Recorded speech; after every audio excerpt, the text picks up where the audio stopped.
Баршаңызға қайырлы күн достар, менің каналыма қош келдіңіздер. Бүгін сіздерге осындай өте қатпарлы, өте дәмді болып шығатын жасалу жолы да, түйілу жолы да өте ерекше самсаның рецептісін ұсынғым келіп отыр.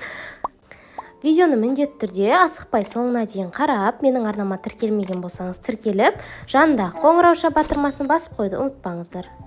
Ең алдымен 300 мл суға жарты шай қасық қант, 1 шай қасық тұз және де 1 ас қасық уксус 9% салып, кішкене араластырып жібереміз. Алдын ала 550-600 грамдай ұнды електен өткізіп дайындап қоямыз. Оның үстінен 50 грамм сары май және де жаңағы тұз қосылған суды салып, барлығын осылай лопатаның көмегімен жақсылап араластырамыз. Кейіннен бір-біріне біріктіре берілген кезінде қолдың көмегімен илей отыра, қатты жұмсақ емес, қатты емес, орташа қамыр илеп алатын боламыз.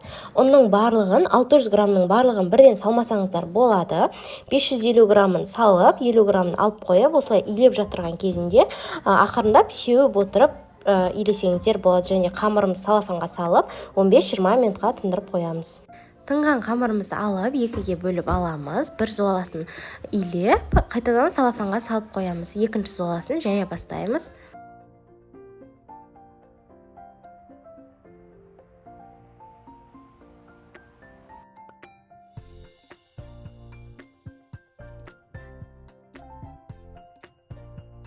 Қамырды алып, кішкене асты үстіне ұн сеуіп жіберіп, қолдың көмегімен осылай басып шығамыз. Кейін оқтаудың көмегімен әдемілеп жұқалау қамыр болғанша жаямыз.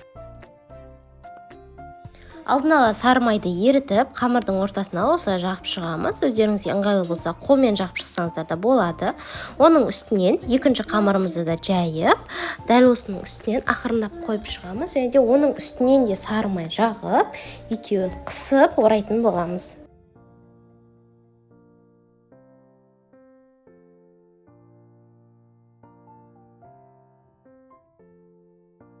Дәл осы орап жатырған кезде видеодағыдай осылай терісінше орап шығыңыздар, сонда біздің қамырымыз арасына жақсы сары май сіңетін болады.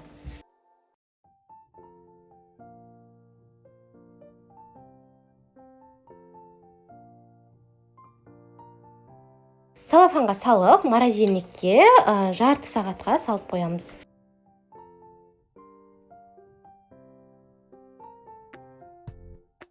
Одан кейін қамырымызды алып, үлкен бөліктерге бөлеміз. Шамамен 50-55 грамдай бөлсеңіздер болады. Міне көріп тұрғандарыңыздай, арасындағы сары майының барлығы сіңіп, осылай өте қатпарлы, әдемі болып тұр. Барлығын осылай басып, қолдың көмегімен дөңгелек етіп, бір шетке дайындап қоямыз.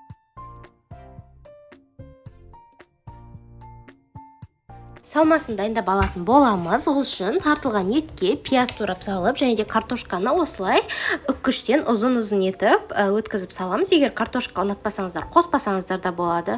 Және де тұз бұрышын салып, жақсылап араластырып дайындап қоямыз. Немесе фарштың орнына асқабақпен жасасаңыздар да өте дәмді болып шығады. Қамырларымыздың барлығын осылай барынша жұқалау, үлкен етіп жайғандарыңыз дұрыс.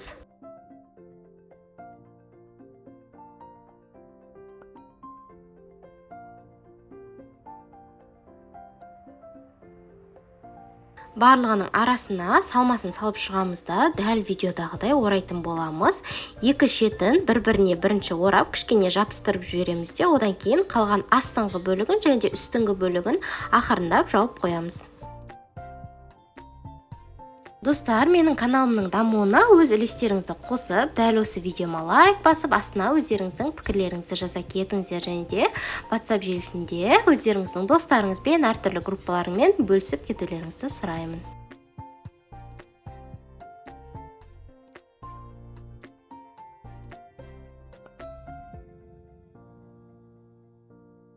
Бір жұмыртқаның сарысын бетіне әдемілеп жағып шығамыз. Одан кейін бетіне кунжут немесе мен сияқты мак сепсеңіздер де болады.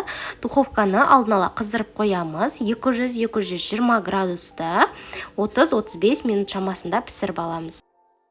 Сыртының бәрі жылтырлап, осылай сап-сары болып, өте әдемі болып шығады. Өзі де қатпарлы болып, өте дәмді болады. Міндетті түрде дәл осы рецептпен жасап көріңіздер. Сіздермен болған Арайлым.